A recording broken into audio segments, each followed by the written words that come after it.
Hello, everybody. Welcome to GT Live. We've been gone for 2 weeks, but we are back. We are back in a big way. We have a guest today that is worth 2 episodes of GT Live. Yeah, right. Mr. John Vignocchi from Disney Interactive. What's Welcome going on, to the show, man? John. How are you? Good to see you, buddy. Well, you have to stand up and shake hands. Okay.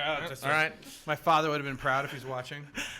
We, of course, today are playing Disney Infinity 3.0, which launches... What was the official launch date? It depends. In Europe, it was on Friday, and then in North America, it was on Sunday, I think. But it is out. Sunday, live! And we got Don Casanova on the couch, who has never played Disney Infinity before in his life, but enjoys himself customizing some levels. Yes. He has built quite a few levels in trials before, so he's gonna have a trial today in Disney Infinity. I see he's placing a whole bunch of hot tubs in the Hall of Heroes there. Wouldn't you? Yeah, I'm making sort of a little hedonistic gazebo area over here, so Right. Mickey's going to enjoy that when he gets there. We're starting off on the right foot here. And I like your shirt, Don. Guardians Thank of the you. Galaxy. Thank you very It's much. very appropriate. Yeah, exactly. So Don, let us know if you get sick of the toy box. We can throw another playset on there. Of course, we have all of the figures here, all laid out from the massive collection. You've got over 100 figures now in the series. Elyse Willems is in chat and joining me up on the desk here. We have quite a giveaway here, John. Well, last time that you were on the show, we gave away digital codes for Sam and Cora, who were just digital figures. Yes. Just available in the digital version of That's Infinity. right, Brandon. Today we are giving away the digital version of the game itself. Okay. So we're going to be giving away several codes. Not only can you throw out questions if you want the digital version of the game, you can actually specify what console you would prefer to get the code on. Yeah, please, when you ask a question, say which platform you prefer. So that will make it easier for Elyse at the end of the day. Yeah. Just to explain how that works, so if you don't own any version of Infinity, obviously the digital code's not going to get you very far because you do need the base. So that's going to get you the game. But Base! you do need the base and you do need a figure. How low can you go?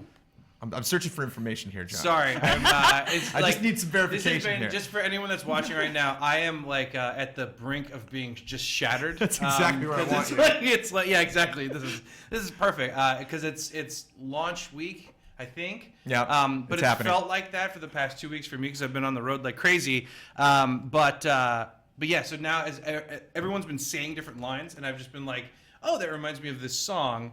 So of course it made me think of Public Enemy. My bad.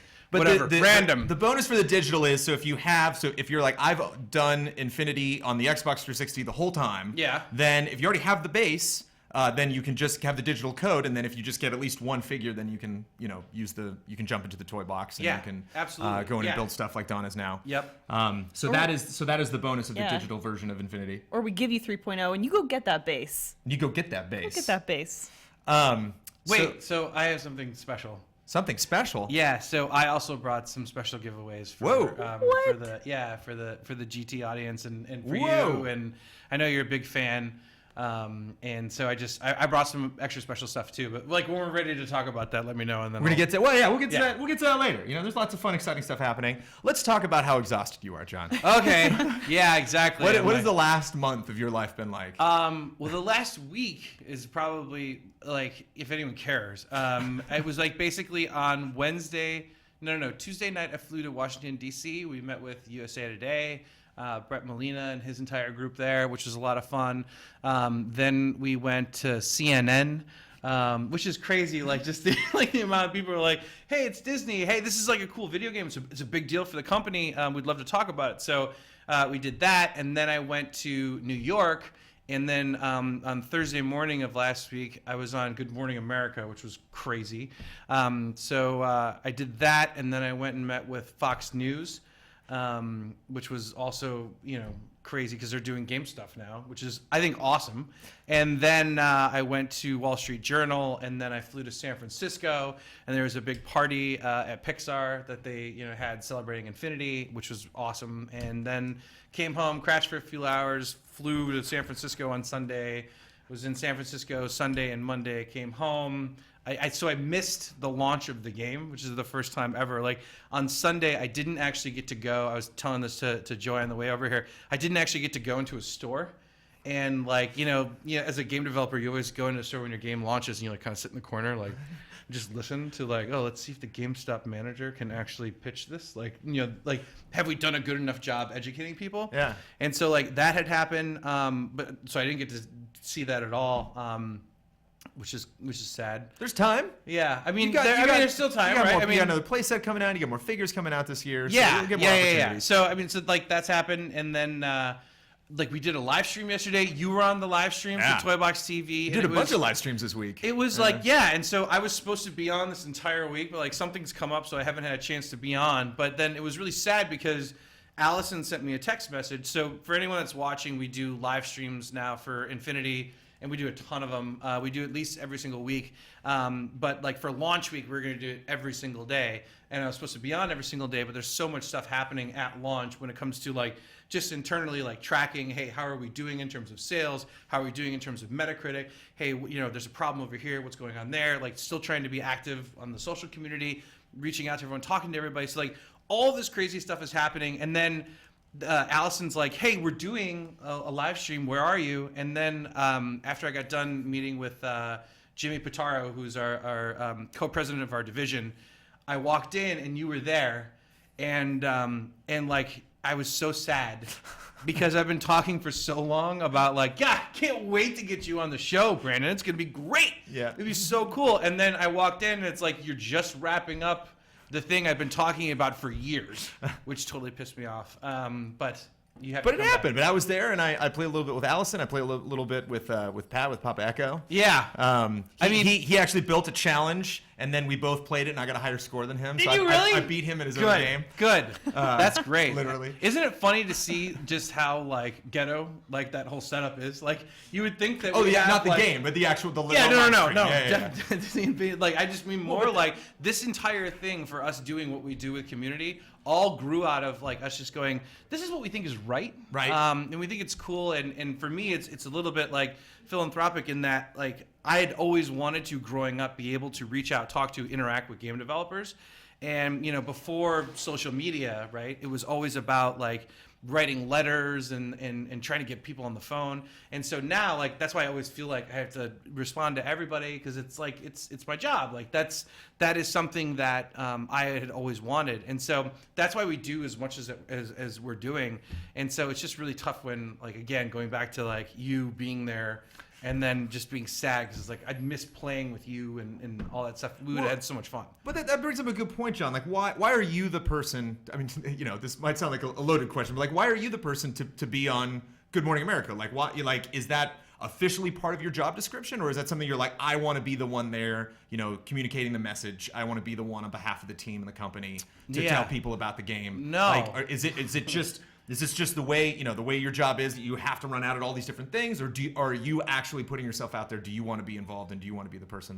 Yeah, that's an interesting there. way. I mean, so interesting way to ask that question. So basically, in the beginning, the one thing here, I'll say what Blackburn always says, right? It's like when he talks about Avalanche in Salt Lake City, the guys that created Disney Infinity, and he talks about all the people that were the leadership of the team. He always says, like, I felt like I had the right person in tech, the right person in creative, the right person in art, but I never felt like I had a person that truly represented us down at Disney proper in Los Angeles, which is, you know, where our headquarters is. And so when they had brought me on, they were like, oh, so, you know, what's funny is that this guy understands game development because I'd spent so much time actually making games myself. So I knew what it's like to be in the trenches, even though like my position at Disney was more like representing them to the wider Walt Disney Company.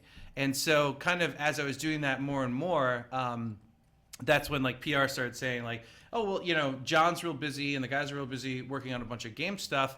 But at the same time, we can pull JV away to do a couple of these things. But that's why you'll actually always see Blackburn and I do it together because we actually really like doing PR together because it's like Penn and Teller, right? You've got like two totally different sides of it, right? I get super excited and over the top about how much fun Infinity is and how cool it is, and then John at the same time, he always says like, well, I lend credibility, because I've been making games twice as long as you have. But yeah, that's kind of it. I think it's just more about it doesn't really matter who it is. And so right now, like, you know, I'm lucky that PR, you know, puts me in front of the camera. What's most important though is representing Avalanche Software, and all the incredible development studios that we work with and also Eye on the Prize. It's about Disney Infinity. Doesn't matter who's delivering the message. It could be, you know, the sweaty Italian guy, or it could be the quiet nerd programmer. It doesn't matter. It's all about Disney Infinity. And I got to admit, John, like your energy is so great. Even at the I'm picking up right now. Even I'm at like, even okay, at D23, cameras on yeah, us? I don't know how you do it. Like even at D23, where you think like all the presenters would come out and just naturally have that infused, Disney excitement. You came out and it just eclipsed. Did you like everybody. that? It was fun. It was a really cool event. And actually, I wanted to get on and talk a little bit about all the stuff leading up to launch. We had big announcements at D23. We had the Toy Box Summit for the second year right before that, where we brought people in and had challenges. I snuck into Disney California Adventure. Like literally, not like I just went by like at night. Like you actually, now you're like, what? I want to know. I want to know the story. Break into the park. It's like, You got a crowbar. You wedged the door open. So basically, what had happened for anyone that's watching, so we do this thing called the Toy Box Summit. You had come, I guess it's 2 years ago, right? Or is it a year ago? It's a year ago now. Last year and this year, yeah. Right. So we had done this. Basically, what we wanted to do was create an event for the community and celebrate the people that create the coolest toy boxes, that are the most hardcore fans. And so if they had been consistently creating awesome toy boxes, we then invited them to this event last year, which was in like the super glamorous Sheraton Hotel in Salt Lake City. But what was funny is that around Disney, they had noticed that actually had picked up a lot of traction in terms of people covering it in social media and what people were saying. And so we actually got someone from the parks reached out and said, D23's next year. It would be really cool if you guys actually had this Toy Box Summit link up with D23. So this year we did it. Instead of flying all these great toy box artists from around the world to the glamorous Sheraton in Salt Lake City, we brought them to Anaheim and then had them at Disneyland for the rest of the weekend. So that was a ton of fun. But what had happened, so the story is that we basically gave them 3.0 and we said, you guys are going to work in teams. And at the end of this, there's going to be a judge's vote, and there's going to be a big prize for that. And then there's going to be a community vote. And the community, after watching the live streams and everything that we're doing, they're going to vote on who has the coolest toy box. And the artists that created this toy box are actually going to be turned into little townspeople inside of Infinity.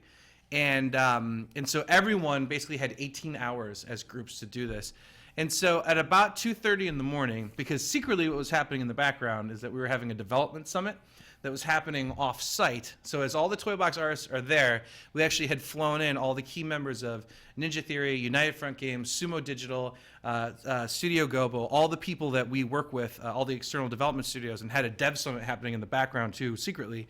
And after we were out and had dinner, I fell asleep, and then I woke up at like 2:30 in the morning, and then I was like, I know that those guys right now are sitting there and they're trying so hard because they want to be a part of this game. They're probably tired. They probably need a shot in the arm. And so I got up, I threw on some shorts, sandals, a little Disney t-shirt, and then I walked to California Adventure, and then I managed to get my way in there.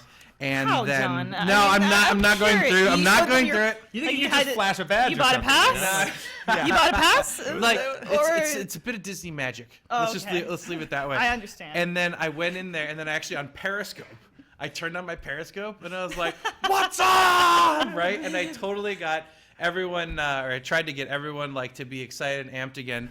And what was cool is that a bunch of the Toy Box mentors, who are former Toy Box artists that we actually hired onto the development team, they had sent me messages afterwards, basically being like, everyone was really crashing, and then you came in and gave everybody a little bit of a shot in the arm to continue. And by the way, the toy boxes that these guys made, Yeah, insane. even like, Insane. yeah, I mean, 18 hours, like, of course they know Infinity, but they don't know 3.0. They don't know all the new tools. They don't know all the new things that you can do.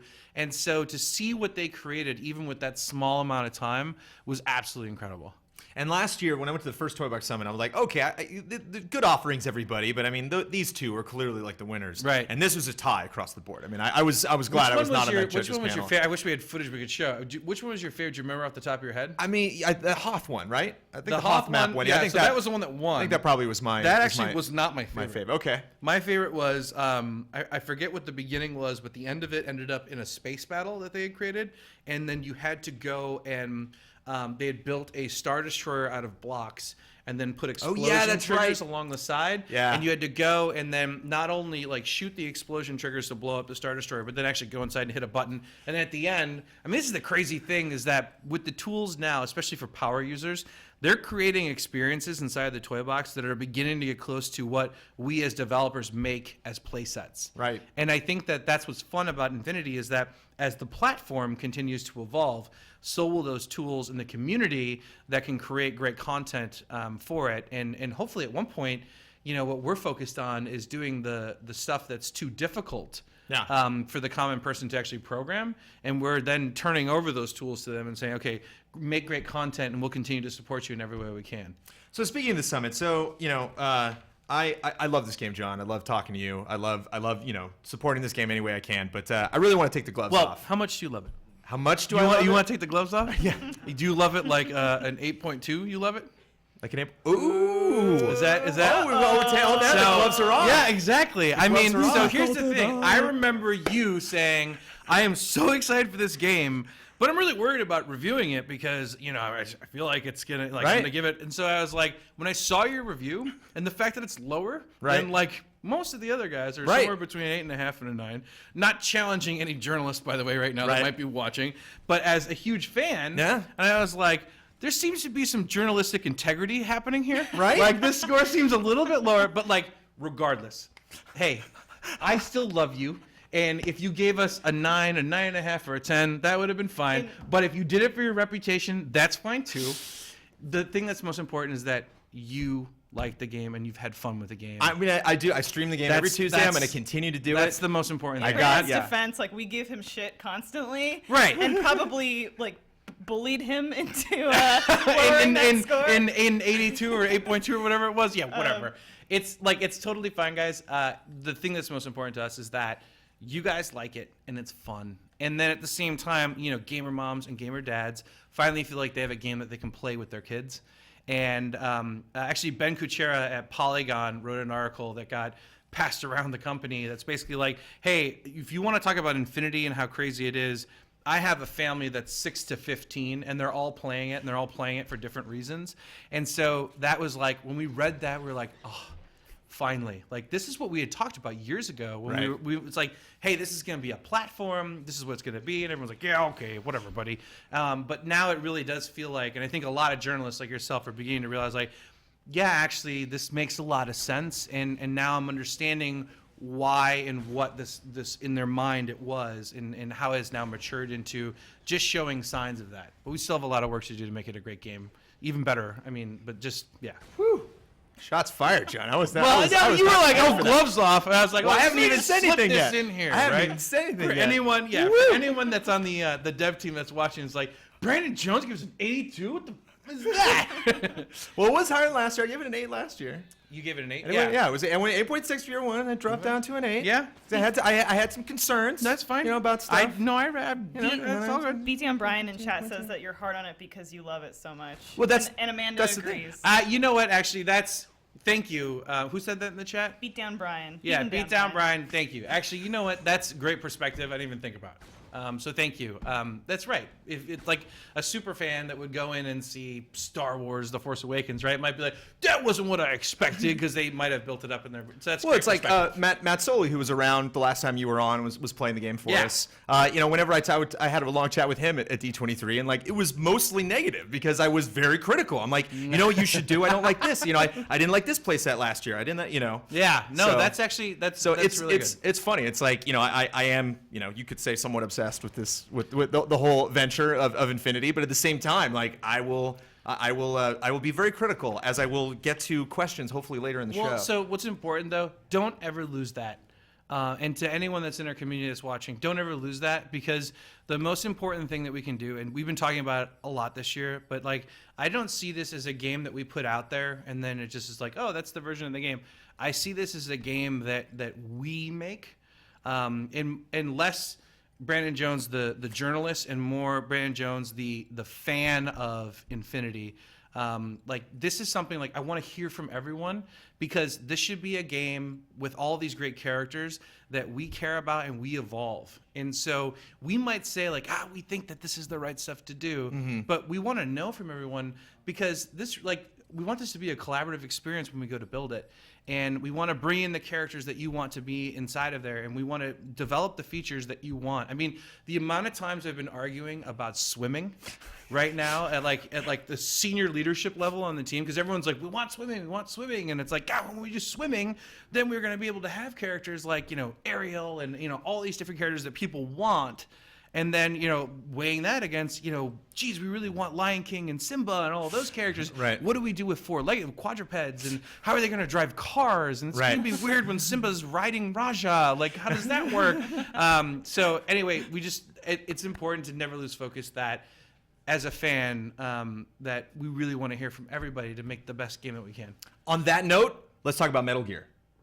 Yeah. MGS. How was that? I heard for a that's got transition? a 98 Metacritic or something insane. Yeah, it's a hell of a game. Mr. Ben Moore has joined us, who is going to come Hey, up and talk Ben. about. Can you swap seats with Ben Moore yeah, just for a hot second? absolutely. Ben Moore's going to talk really quick about our countdown this week, and we're going to do a segment that we call Number 11, where we talk about. Unfortunately, the entry that did not make our countdown for this week. Are you a Metal Gear fan? Do you play any of the old? Yeah, so MGS I games? was, absolutely.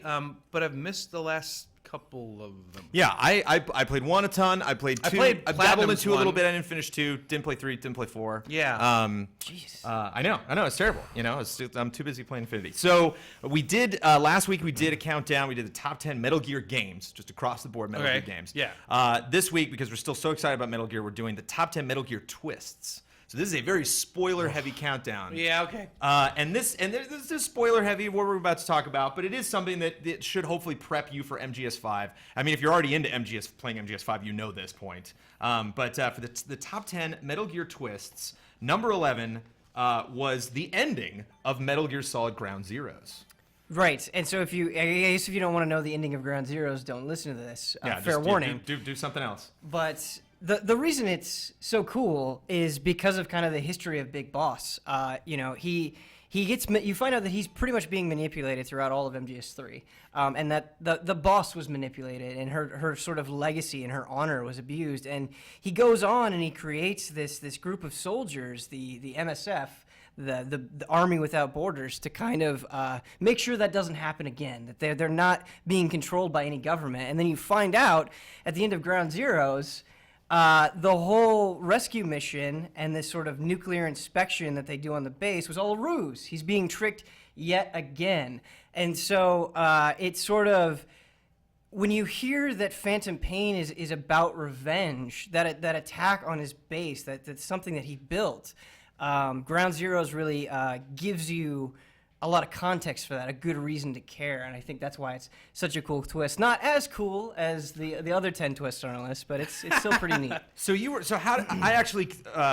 were a couple of things. Number 1 particularly, I don't want to give away what number 1 was, but like when we had this countdown meeting, I stepped in. I was like, number 1 better be this. I just want to put that on the table. And thankfully, what I wanted to have be number 1 wound up being number 1. Mm-hmm. But I'm like, other than that, I don't have enough experience with the Metal Gear series to really weigh in on this list. So I was not there for the rest of the hardcore deliberation, which was happening right outside of my office. It was pretty intense. Was it intense? Like, Yeah. was 11? Was it kind of like, okay, we'll have that on the list? Was this on the list for a period of time and then got bumped off, or how did selection go? No, it was. It actually didn't kind of show up until the end, where we're like, oh wait, what about this? And we were like, that would be a good number 11. So it just kind of happened very naturally. But it's cool. I feel like sometimes at the GT office, if somebody's a fan of something, they kind of might be the only one, and so they're sort of like cheering for it in the corner. But at Game Trailers here, we're like, so many people love MGS, and so when we do these countdown meetings, it's really fun because people care so much, and you see that passion come to life. And one of the things that's nice, I did back in 07, 08, I did a retrospective on the entire Metal Gear Solid series and saved all of that footage. So that's one of the reasons why this countdown is possible, because it's one thing for us to just mention a game, and you can show a trailer, or we can play the game for a little bit and show footage of it. But if we're specifically being like, Right. this one story moment Right. in this 30, 40, 50-hour game, it's nice to have the footage to back I was that just up. thinking about that. I'm like, how do you guys...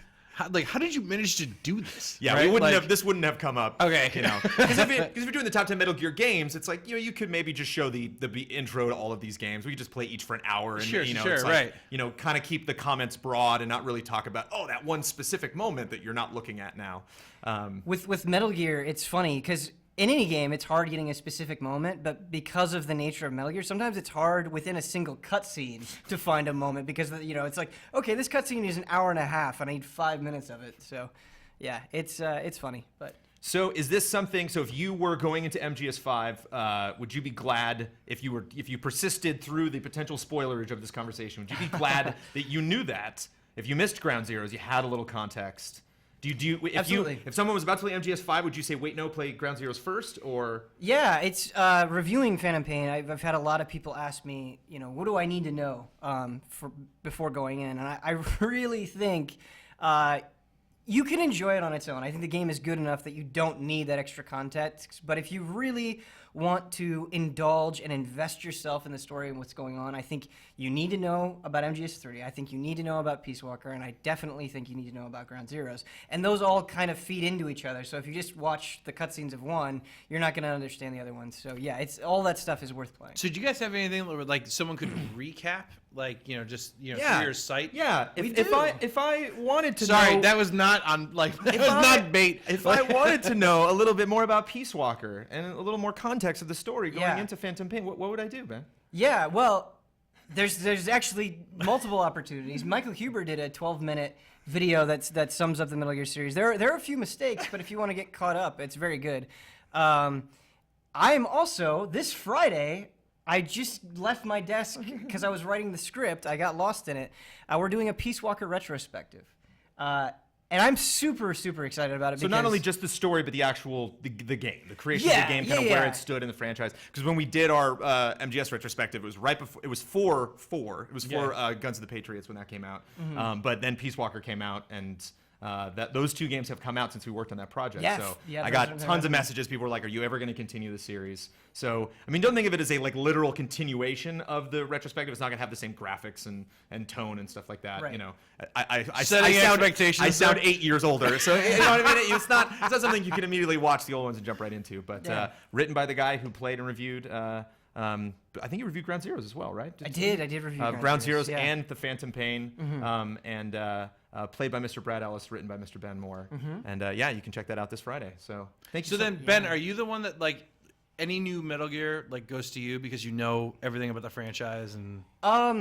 I don't. I think because we get Metal Gears all the time, Well, yeah, exactly. That probably sound really silly, but every 8 years when it does come, I do. I don't know if it automatically goes to me. I think for Ground Zeroes, I kind of strong-armed the reviews editor at the time. I was like, please, I need to do this. This series is so important to me. That's cool. And so I think that enthusiasm convinced them to give it to me.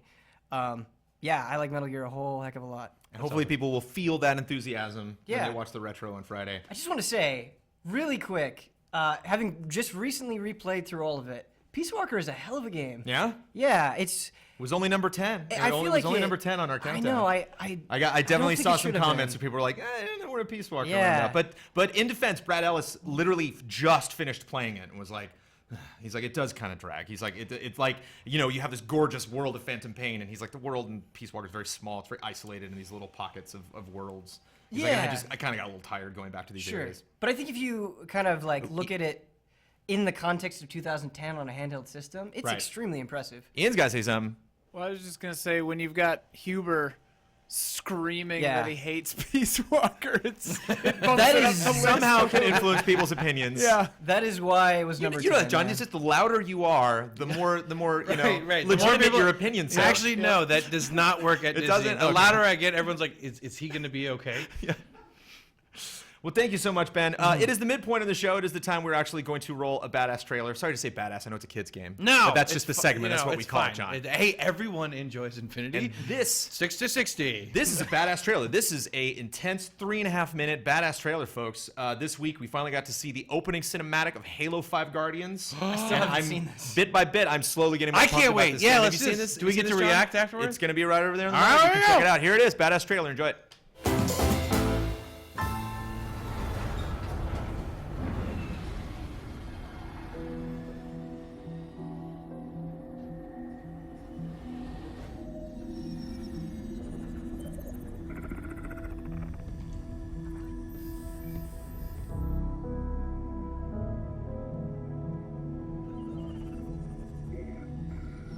Fire Team Osiris.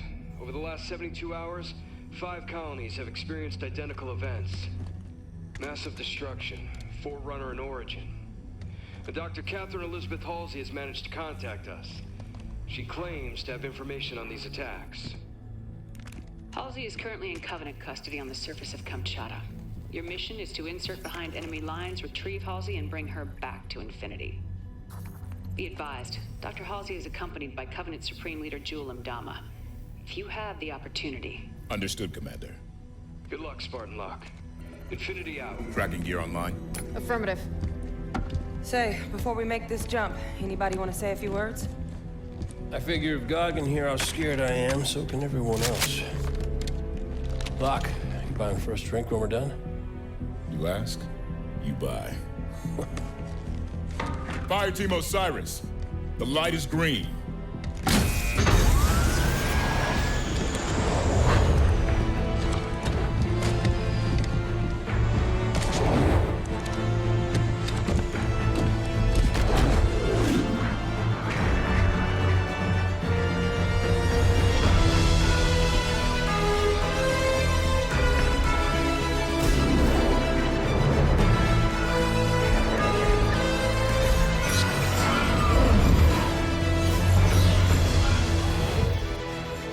Check.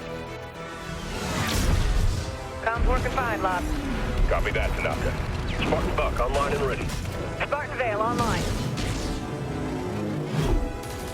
Weapons free. Contact.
Crazy cinematic, jumping around.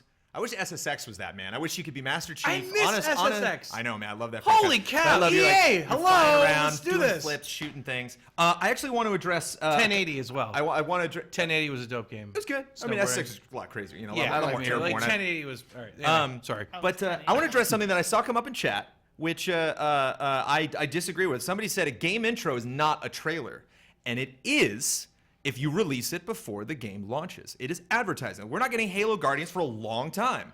And Microsoft and 343 made the decision that we're going to take this piece of media and we're going to make it. You know, I mean, you think about, we're talking about Metal Gear. You think about that one Metal Gear trailer where we saw, you know, Raiden fight for like 5 minutes at the end. Where, like Yeah. Raiden and Vamp went at each other. And like, that was just a cinema he took out of the game and just slunked right into the trailer. Right. But it was advertising. Like, they chose to take that, to have this piece stand on its own. Much like the video you showed off at Toy Box Summit, the intro to all of the Disney Infinities. Like, it is the intro to the game, but you do want to release it ahead of time as a piece of advertising, as a piece of your media. Yeah, I you know, mean, to help advertise the game. To be honest with you, for us, Brandon, it was more like, hey, what are we going to show here? Right. This is pretty cool. That's what we, trailers we are. I mean, think that's- we think that's that our trailer fans would construction. appreciate Right. this, and so that's why we did it. But yeah.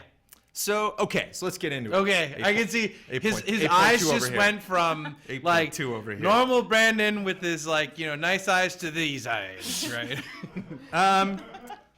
No Disney playset this year. We have a Pixar playset. We have Inside Out. We have several Star Wars playsets coming out. We got the old trilogy. We got the new trilogy. We're gonna get an Episode 7 playset. You have a Marvel thing you announced it's called Marvel Battlegrounds. You mentioned 4-player. I'm very excited about that. Yeah, I'm excited to see what that is. Yeah. But from and again, we haven't had any conversation behind the scenes about Battlegrounds. I legitimately have no idea what this playset's going to be. But just from what I hear, if you had to guess. From what I hear, when you get to 4 players and you got Battlegrounds, so I'm covering my face so I can show no expression. I see you, Joy's eyebrows in just the went up. background. Okay, it sounds like here we have all of these Marvel characters. Marvel's not necessarily the focus for 3.0. We're really it's more Star Wars and Pixar characters and Disney characters returning. So let's make a playset where you can have that is a PvE and PvP playset where you can throw all these Marvel characters in and they can just beat the crap out of each other. That sounds like what Battlegrounds is. This one's like what the title is. I want that for Disney. I want some kind of a Disney, not a Pixar thing, something, some place where Mickey and Donald and all of these characters can go in and have their own fun adventure. The opening of Infinity. So wait, hold on. Because you said what you thought Battlegrounds was, right. And then you were like, I want that same kind of thing for Disney. Where Mickey, Donald, and Goofy, I thought you were going to say, can beat the shit out of each other. Yeah. Like, oh my God, like, where are we going here? Well, no, but when you first pop in the disc, the intro to the game, you get this great race where Mickey and Minnie are in a car and they're chasing after Donald. And I was like, I want this playset. I want that. I was just curious why Inside Out obviously is a huge property right now. It's something everybody's talking about. It's a tremendous film if you guys haven't seen it yet. But I was just wondering, was that a conscious decision that let's have the 3 Star Wars playsets as opposed to maybe not doing a Disney thing this year? Well, so the thing is that we are a platform for all things Disney, and right now the priority is supporting what's the most relevant, current, popular stuff that's happening.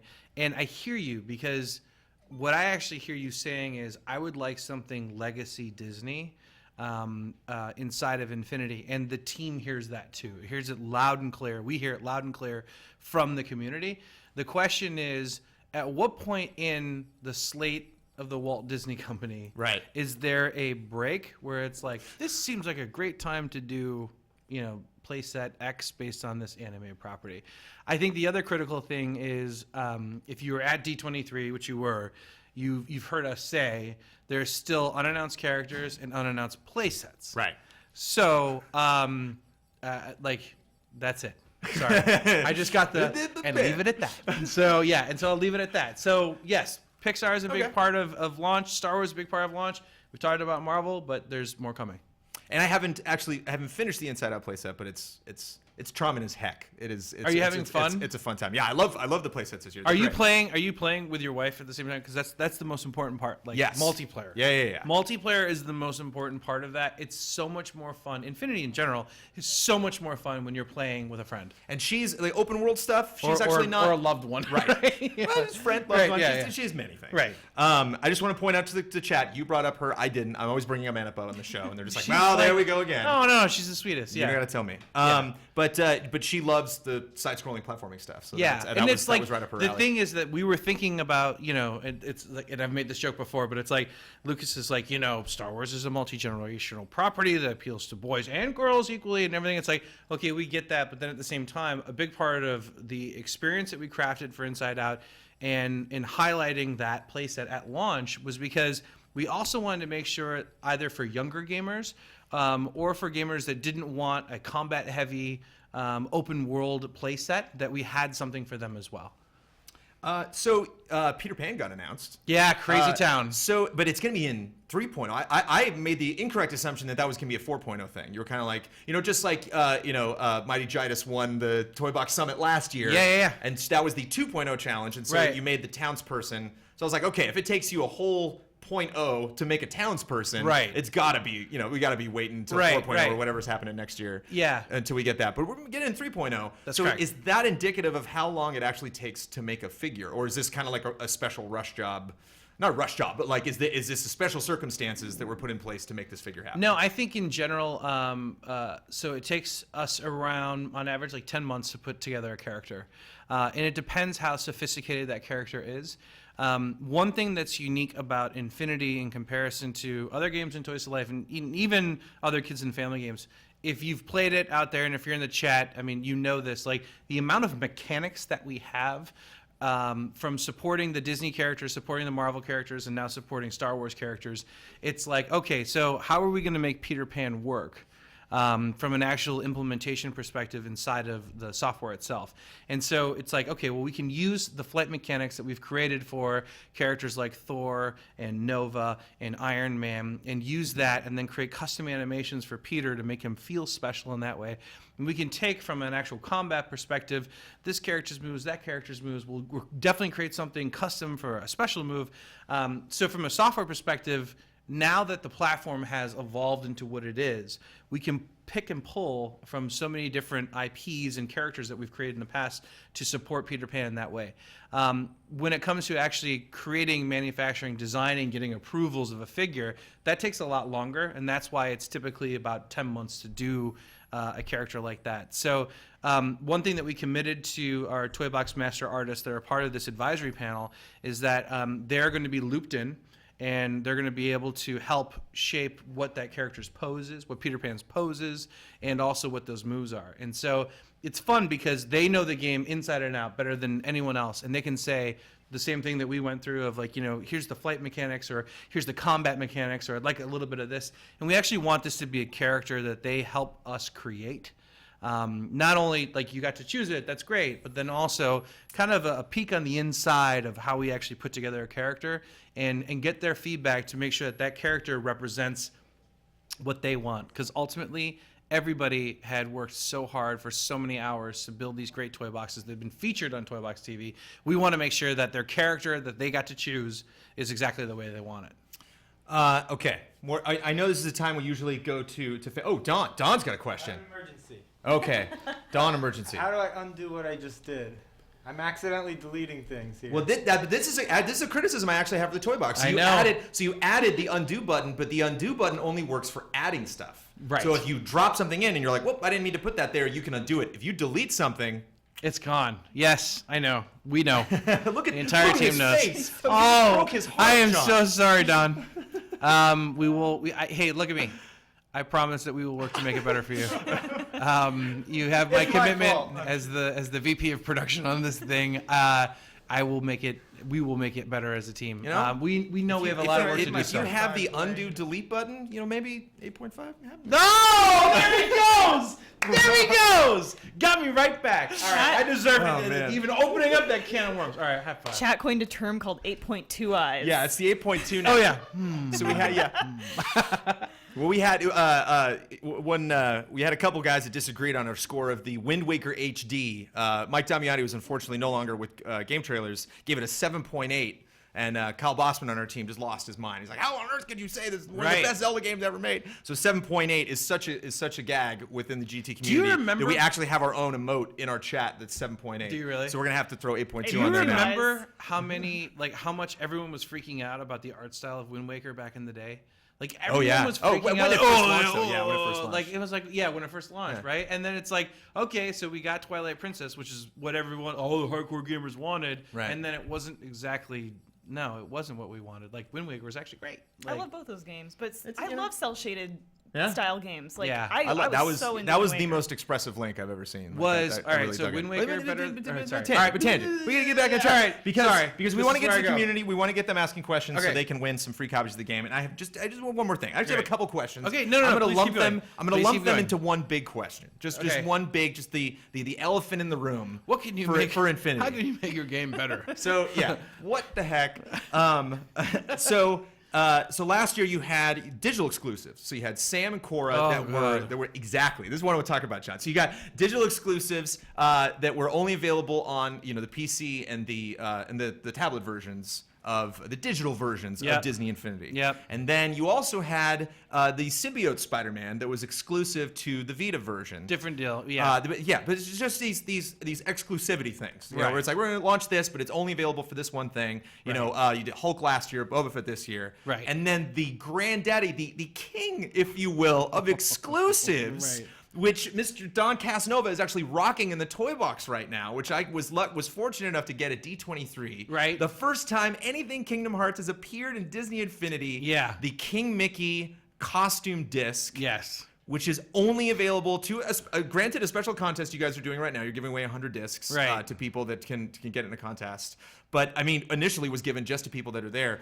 What do you have to say to these people that are just tearing their hair out. They're like, I'm a huge fan, but I don't want to own a Vita. I don't own an iPad. I couldn't go to D23. Right. And I feel like I'm being punished because I can't be there for that Right. stuff. So I mean, okay.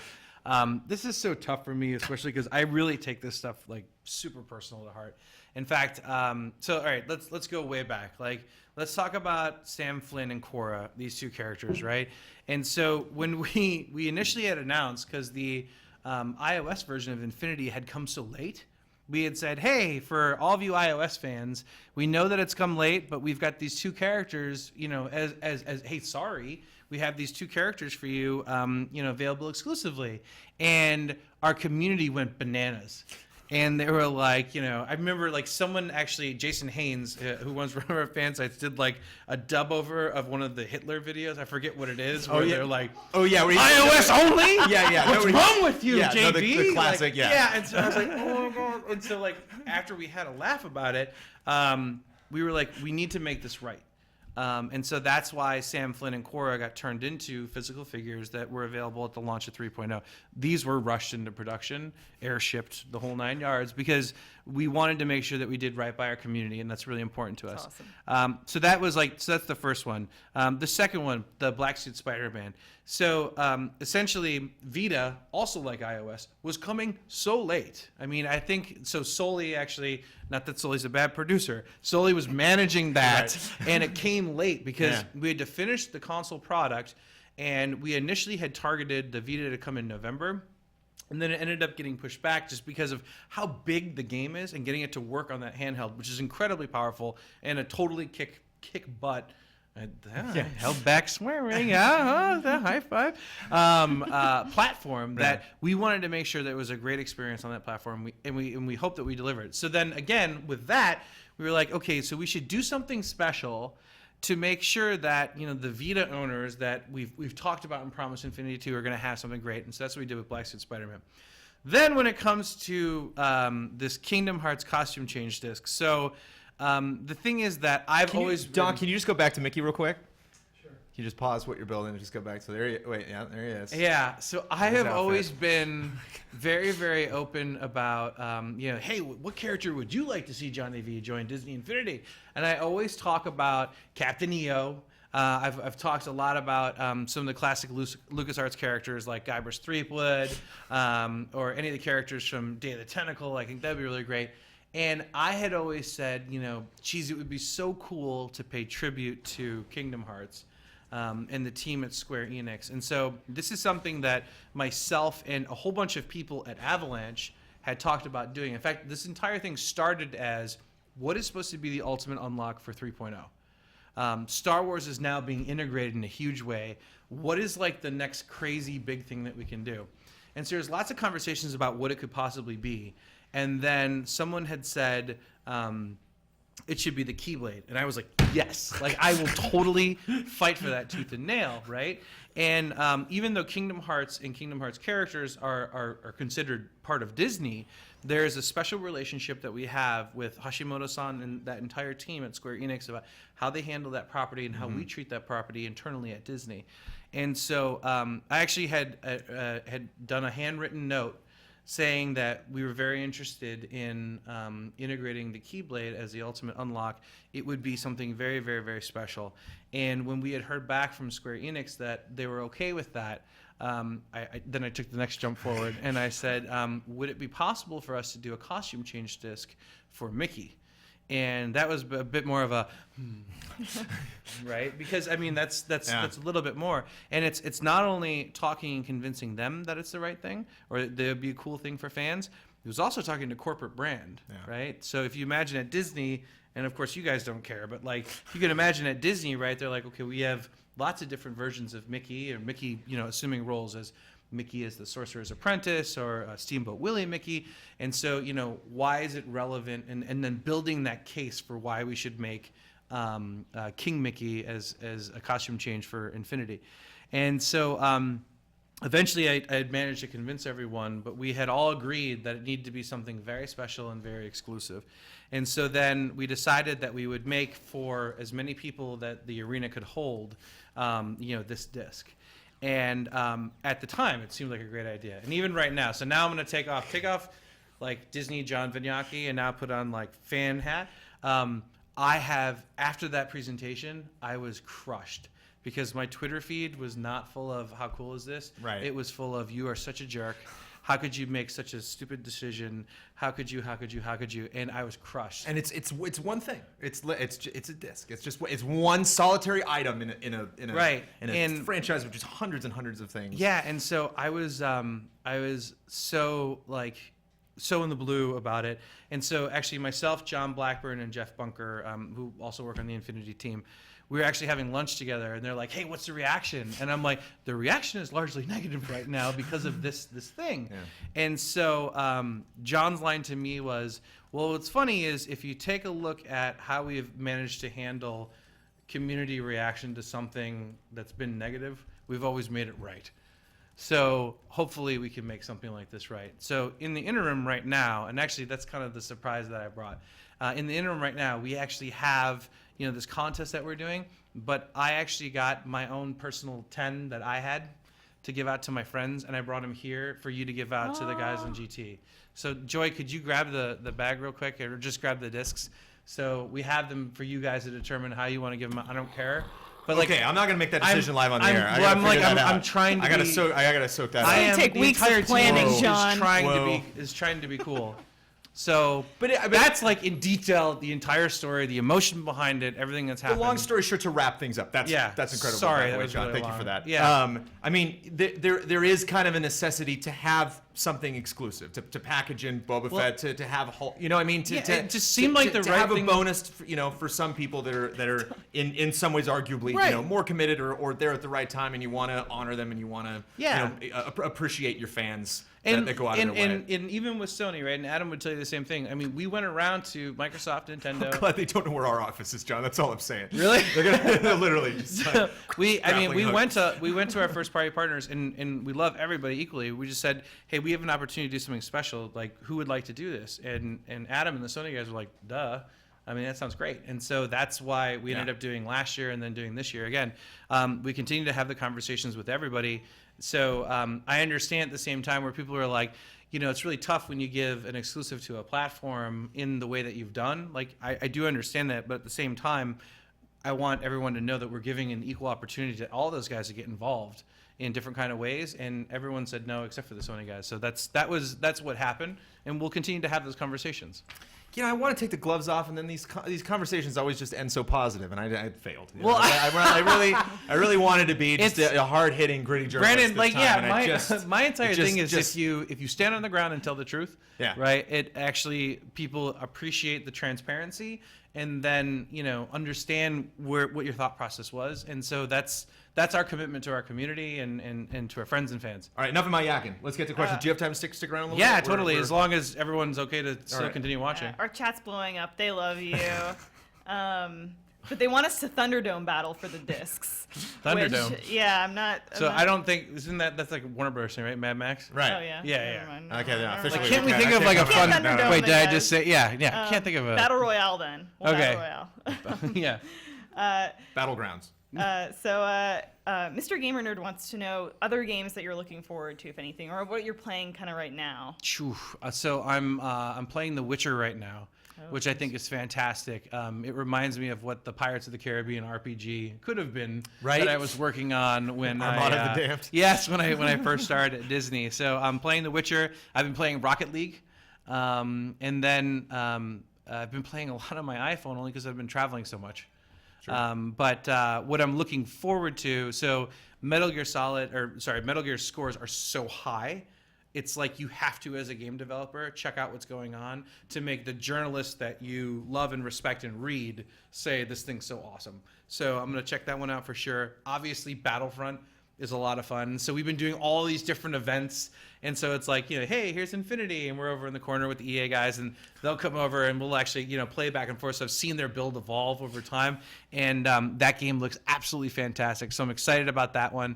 I got a chance to play the new Call of Duty as well, which is super cool. All the hacking stuff that you can do is a lot of fun. Morpheus, some of the VR and AR stuff I've been playing around with. It's been great. So a lot of things. I'm trying to think of what's the next big release that's coming out that like Those are all big years. releases. I mean, they're all really happening right now. MGS is huge. MGS is one of the biggest ones of the year. Yeah. So I can't wait to check that out. Nice. Big Cat 4848 wants to know, how nervous were you going in front of the Sony crowd at E3? Oh, kind of like, my God. how do you prepare for that? Like, how does that feel? It was so, that was crazy. And how do you prepare for that? So basically, I showed up and I went like, so Adam Boyes had called me on the phone. He's like, I don't want to get your hopes up, and I haven't said anything to anyone, but they were saying that, because Star Wars is the destination this year on PlayStation, we should have Infinity there, and we should have Battlefront there as well, or we should have Battlefront there, and we should have Infinity, however you want to do it, right? And so they were talking about who would be the right person from Disney Interactive to do that. And so I didn't say anything, but PR came back and they're like, well, this one guy actually seems to be pretty entertaining. And he's like, so they're talking about you, but like whatever. And then all of a sudden it kind of evolved to, okay, you're going to be doing this. I was freaked out. Which is probably part of the reason where I was like, you know what, like if I've got one chance to just give it my all, like one shot Eminem, right? Like, palms are sweaty, like the whole thing. So I was like, okay, whatever. And so it's crazy because in that green room in the back, there's all of these game developers there, like, Sean Murray and the guys from Hello Games, right? And you're like, these are dudes that you look up to, right? And you happen to be there holding court with them. And so then I got up on stage and I'm like, Disney Infinity, bah! And everyone's like, oh, how do you actually, like, how does someone recover from the Shenmue announcement, right? And so I was like, whatever, okay, I'll give it my all. Because I didn't know what was going to be in the presentation, because the way that they do that is they bring all of the developers individually, and then, as I'm in the back, I'm like, oh, I'm supposed to follow this.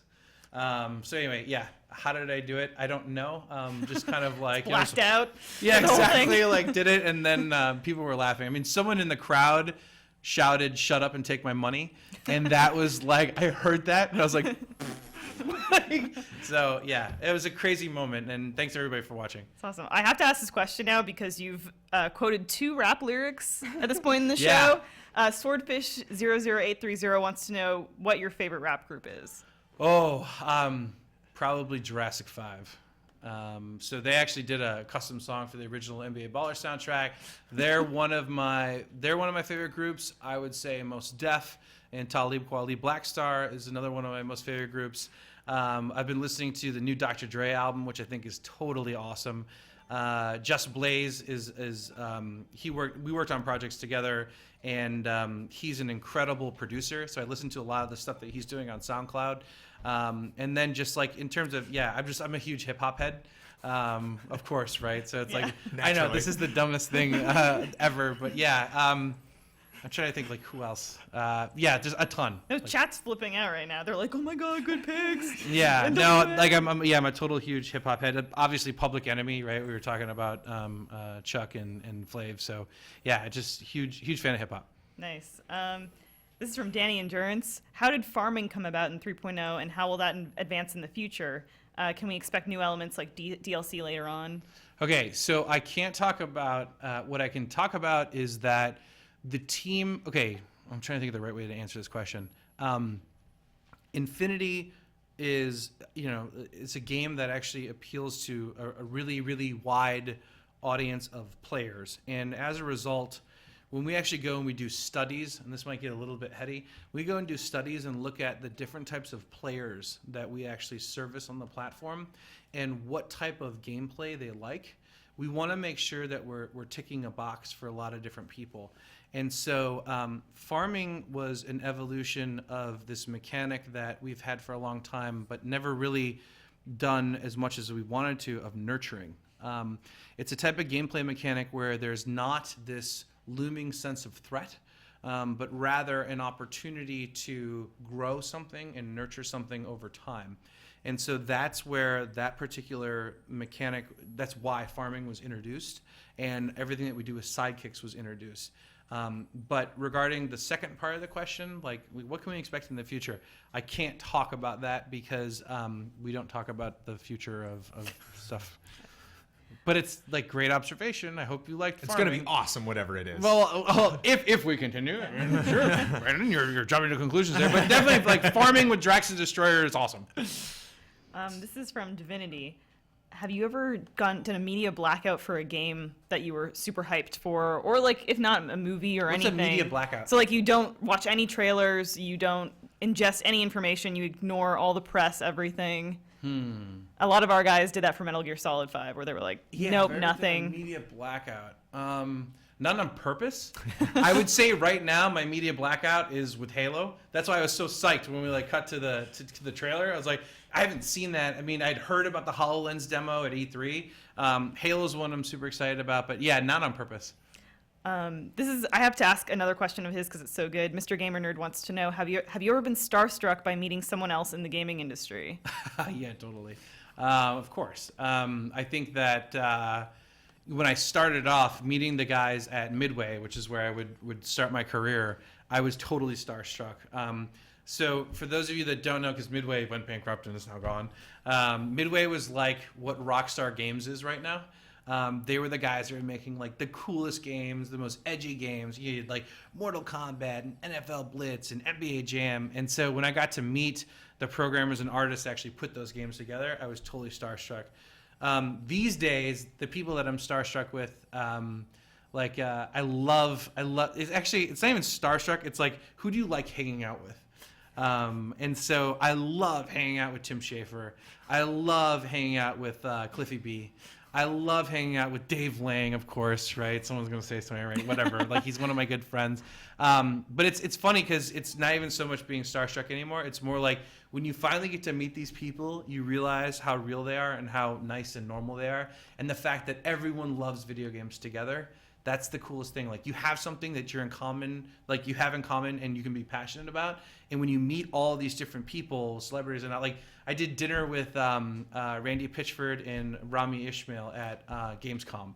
And we had the most crazy evening together. Like, we've never actually all hung out and partied together. We had the most fun evening, laughs, jokes, memories from that. And it's like, everyone is so cool, and it's great that video games can pull us all together. That's awesome. This is from Controller in Hand. What was it like making the transition from being a game developer to your position now? And is there something you miss about like that hands-on? I mean, I know you're still hands-on, yeah, but I'm, just, still super hands-on. I think it was really hard, actually. So it was really hard for me because when I came into the organization, there were people there that were on the what they call like a publishing producer side, dictating to the game developers what the product should be. And a lot of those people didn't have the same amount of experience that the actual game developers did. And so the thing that I changed and kind of flipped at Interactive, at least, and I've instilled in my team too, is, hey, your job is actually to allow those guys to make the greatest game that they can, not to check up on them and make sure that they are on time and on budget. And, it's actually like those guys know how to make games better than you or I do. So do everything you possibly can to make sure that like the politics and the bureaucracy of being able to work in this crazy environment, those guys are actually sheltered from that. And so you be the first line of defense. Take all of those bullets to make sure that those guys can actually be focused on making the coolest game that they can. So it was really tough because when I first started, it was a much different thing. But now, I mean, I guess myself and a few members of my team are kind of some of the last men standing when it comes to the console games group. And I think that attitude and that shift in focus is part of the reason why we're still there. It's awesome. You're like hero of gaming, John Vignocchi. No, I'm not. I'm not. Chat loves you. No. This guy's the best. I am like, this is like, let's be very clear. I am one dude, and the dude that for whatever reason they put in front of the microphone. There is an army of people that are working with me and that I'm a part of. And it's an honor to be able to be a part of that team and have guys at Avalanche and guys at Ninja Theory and Sumo and Unite Friend and all these different developers be able to say like, no, you're actually part of our team. You're not just like this jerk that's in Los Angeles. So even though I am probably a jerk that can't you be both, John? Exactly, right? Sorry, I don't mean to get all sentimental. No, chat's getting sentimental because some people are saying, I don't even have a question, just tell John he's awesome and I love him. And actually, there's a comment from Shanezdi who says, John, my church has an annual picnic happening this Sunday, and my family donates a basket for auction every year. And this year we did a 3.0 basket. That's awesome. I just Thank wanted you. to tell you this. No, that's really So, that's super flattering. Yeah. I hope whatever family gets that picnic basket enjoys it. Yeah, the chat's full of love for you. New favorite person ever. Aw. Says J. Remy. I guess. That's it. Yeah, a lot of the questions you answered throughout, but Yeah, I was gonna say we probably have time for one more. yeah. Do you have one more that you want to do? I got questions for you. Brandon, you have more questions you want I to got ask? more questions. You mentioned I was actually talking to Blackburn, and he mentioned that the power discs this year are not blind packs anymore. Yes. And he mentioned, I can't remember if it was in an interview that I did with him or if it was in one of the presentations, maybe at Judges Week for E3. But he said that the hope was that the kids would trade these, and Right. oh, you got that, we're all buying blind packs, but I might get this, you might get that, and we'll trade that, and that didn't really work out. Right. And so that was kind of the idea, to have them be not be blind packs this year. Well, that's part of it. The other part of it, again, goes back to community being like, hey, I would actually buy more of these if you told me what I was getting. Right. And so there was so much feedback coming from the community, both in North America and internationally, about like, hey, like moms coming up to me at events and saying, my kid has like 15 Alice in Wonderland sky domes. What do I do with those? And it's like, you're supposed to trade. Yeah. And it's like, no, and I don't want my kid trading with someone on the internet. And it's like, oh, I guess it seemed like a good idea at the time. So that's why we went to that configuration in my eyes. I mean, John definitely has his perspective as well, but I think when you combine them together, that's a big part of the reason why we did that. And it seems like there are potentially less power discs this year, maybe because of that. It's funny because it's funny because a lot of people have been saying that. I think that, so when we talked about this in development, Marcus Fisher, who's our VP of Creative, he had said, we put so much effort into these power discs that the things that you do inside of the play sets and the things that you can unlock with Sparks, we could actually, if we did less of those power discs, we could make those more valuable in game to players. And then I'm like, at the same time, these are really cool and fun, so there needs to be a balance. And so even though the perception right now is that there's less, I think what's critical is that that was kind of the trade-off that we did. So we wanted to make sure that we had fun stuff in the game to unlock, but then also at the same time, if someone wanted a costume change disc, they could have the ability to do that and then trade that. I mean, this one that you have right here is one of my favorites, General Grievous's bike. Yeah. This thing is so advanced when you look at it in the game, and like the amount of animations and stuff that it does. It's really cool. It's interesting though, Brandon, because what we actually see people using the most of are the sky and ground texture change discs to be able to create and customize their own toy box. So I think that's something that's pretty cool. That is it for all of my questions. And you're set up on questions? Yeah. So many questions are like, is this character coming? Is this character Yeah. coming? Oh, yeah. I mean, that's welcome to my life. Yeah. That's every morning. I'm like sitting there, I'm like having a cup of coffee. I'm like, I should check Twitter before I go into work. And it's like 250, like ats or mentions, right? And they're all like, hey, when is Oliver and Dodger coming? And like, are you ever going to get Captain EO in the game? Yeah, it's actually, but I'd love to know something we've been talking about this week. It actually, Wall Street Journal wrote something about this, and Gama Sutra picked it up. Female characters, which I think is super cool. We have almost a split of 50-50 boys to girls playing Infinity, and I'd love to know what classic, it could be Marvel, it could be Disney, it could be Lucasfilm, female characters you guys would like to see. Belle. Okay. Yeah. I saw She-Hulk as one. I saw She-Hulk? somebody tweet that the other day. Just yeah, She-Hulk's awesome. Yeah, I mean, like no doubt, I laugh because Spider-Woman, Spider-Gwen. Yeah.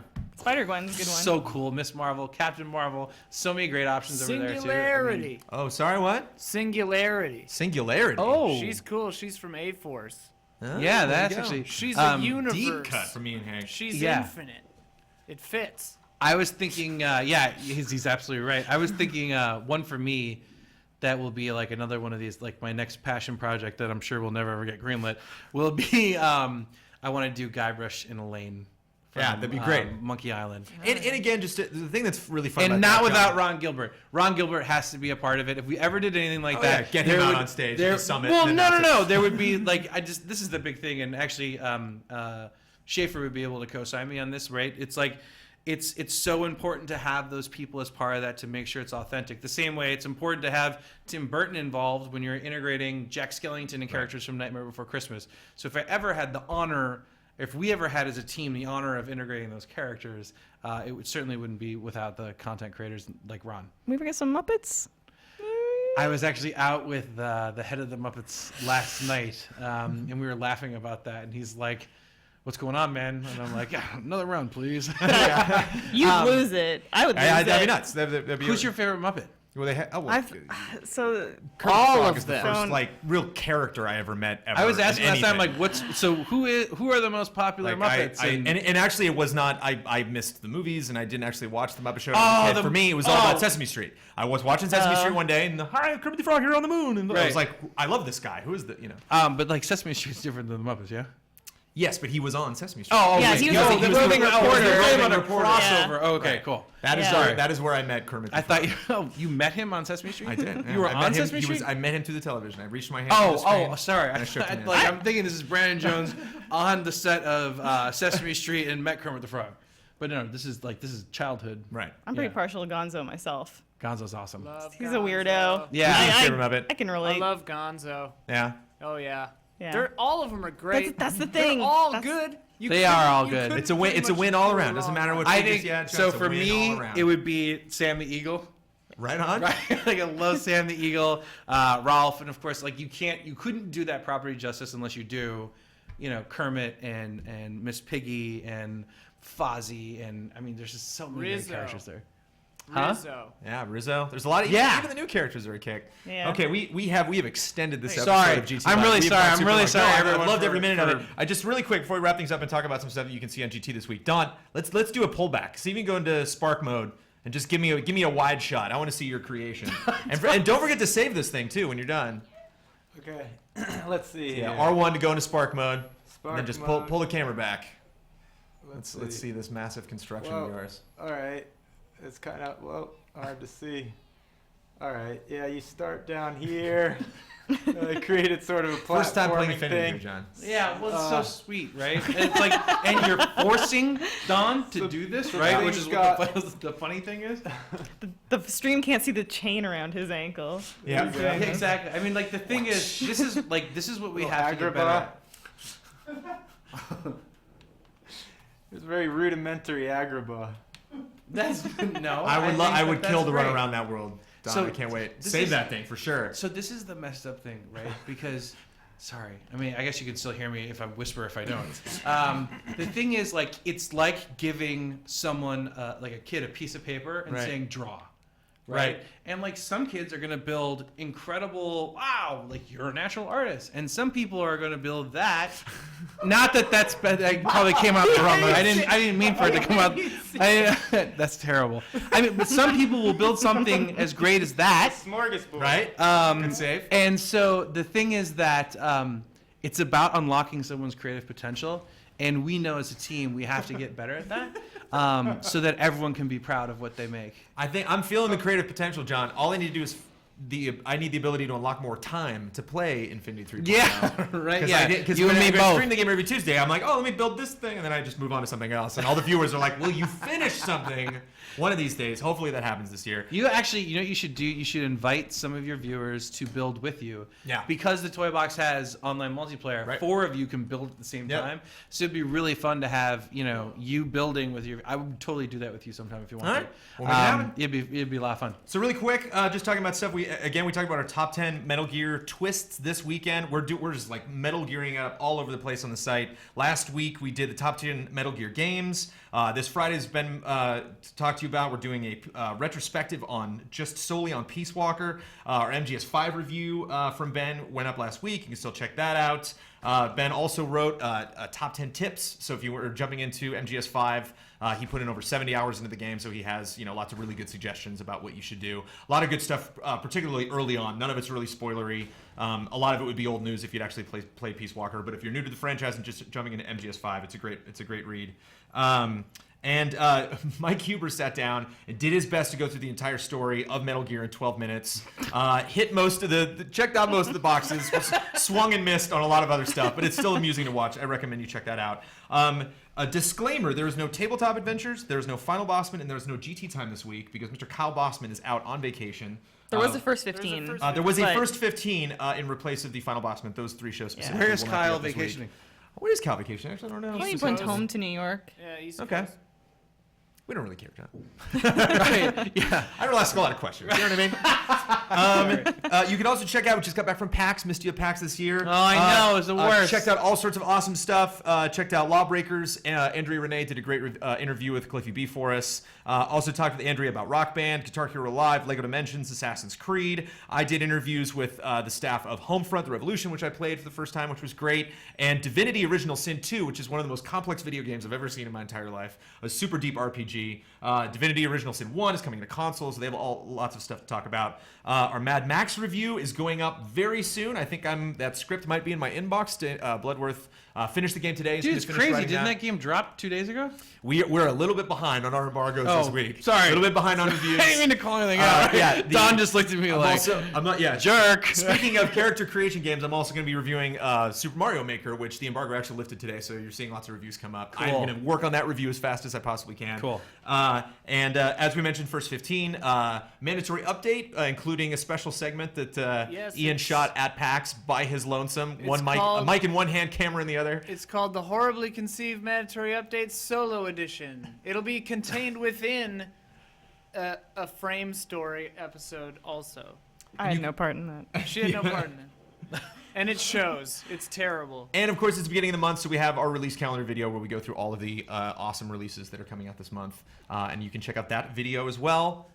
Thank you for This is man. This is ridiculous. This is so sad. I'm gonna rack my brain all tonight, before the Toy Box Tuesday next week, and try to figure out how create. Well, I mean, Elyse is stealing one right now, but No, someone in chat said that you're gonna put these under your pillow so you have amazing dreams exactly. forever. Every time you lose a tooth. Yeah. But you're a great guest. We have a great community, so we'll try to figure out. You've got 10 of them, so we will figure out some kind of creative Brandon. way. Yes, exactly. Yeah, we can. I will take the slings and arrows for this, and we'll try to figure out a creative way that we can get those in your hands.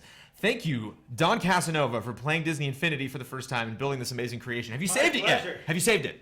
No. Press pause right now and save this amazing thing. By the way, Don, we have play sets, which Right. are like actual structured gameplay experiences. But that's the thing. I mean, you we might have- be the type of person that might like that. Yeah. If not, no. Whoa! This was not a comment about what Don made. This happens to me all the time on the show. It was more like try to say something nice. No, I meant I don't want you to think that you're only seeing one half of the game right there, right? Which is a great part of the game. Don't get me wrong. He makes beautiful levels in Trials. You should see see it. this. He's a Trials man. I'm sure, right? I'm sure. So, there's also we have these play sets. Yeah. Yeah, it was a lot of Okay.